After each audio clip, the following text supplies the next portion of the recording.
Welcome back. We now have our candidates for Directors of Public Services. We have our incumbent and Democratic candidate, Milagro Cisneros, and we have our Republican candidate, Frederick Hayton, and our independent candidate, Ben Knight. Okay, Milagro, would you like to begin with your opening statement? Yes, thank you.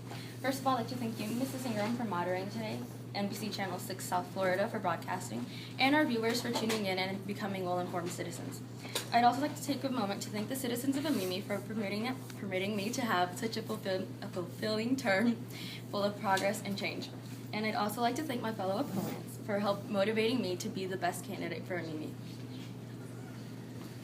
Hello, my name is Frederick Hayton. I'm the Republican running for Director of Public Services.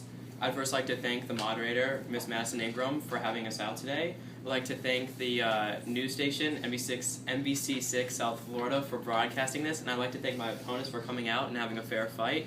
I'd like to send a thank you also to our citizens for having an active voice in the policies and politics that are happening in their area.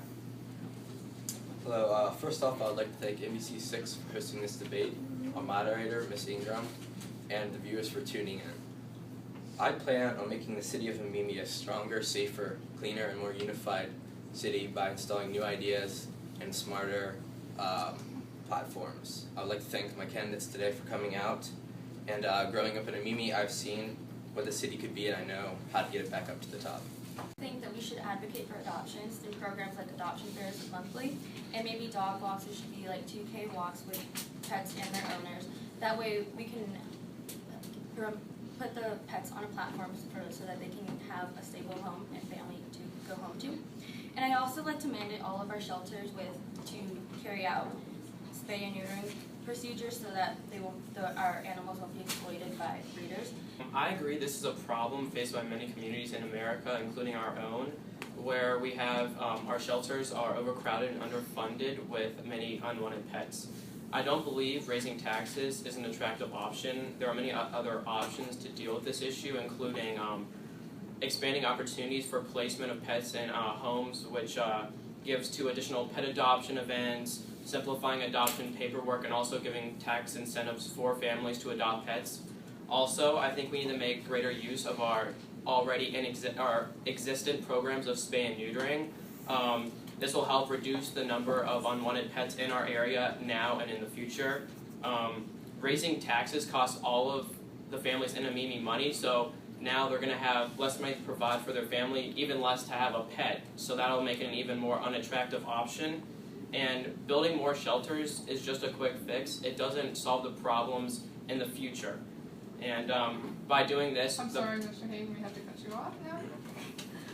I think animal control is a big issue and overcrowding of adoption agencies. So I'd like to educate the people more on spaying and neutering as it cuts back unwanted animals that end up in the shelters. I also want to encourage the community to volunteer more and set out and foster families for the pets so they have a space to live until they get adopted or the family decides to adopt them. Well, drugs and alcohol are a big problem in the city of Amimi, and I think it's very important that we get this under control. We need to strengthen counselors in the rehab centers by applying for grants from the federal and state, and that's how we're going to get our funding. I feel like we should implement a policy where first-time users that are underage should have to pay a fine, and then as a second offense, they would have to complete service hours at one of these facilities, thus helping around the center and learning what the effects of alcohol and drugs can potentially cause. And we're also applying to grants from the Substance Abuse and Mental Health Administration to be able to fund these programs and revise the procedures that are in place at these facilities to make sure that they are cost-effective and are actually helping the citizens of Maine. I believe the best solution going forward is prevention. We need to do a better job of keeping people off of alcohol and drugs. Our current rehab centers need to run more efficiently so that we cut down on repeated visitors. The focus of drug and alcohol abuse should be on prevention, not prevention, trading, and avoidance. Not being reactive. We should be proactive. We can make these people productive and contributing members to society if we focus on educating them before they actually commit alcohol or substance and drug abuse. they're focusing on the aftermath of substance and drug abuse. I think our city needs to focus on the prevention of it. If we prevent this, none of this is going to happen. We won't have to find people. We won't have to set up rehab centers. So we need to focus at the root of teaching our kids and of our population that that drinking alcohol and doing drugs is bad, and that it is not an acceptable behavior in a society. I don't believe that we should zone residential areas into commercial areas because it would be detrimental to the progress of the city in the long run. Our citizens' lives would be disrupted, and they move to Amimi for the opportunities that we offer to families with children. As a parent, I know I don't want a factory, warehouse, or a Walmart in my daughter's backyard.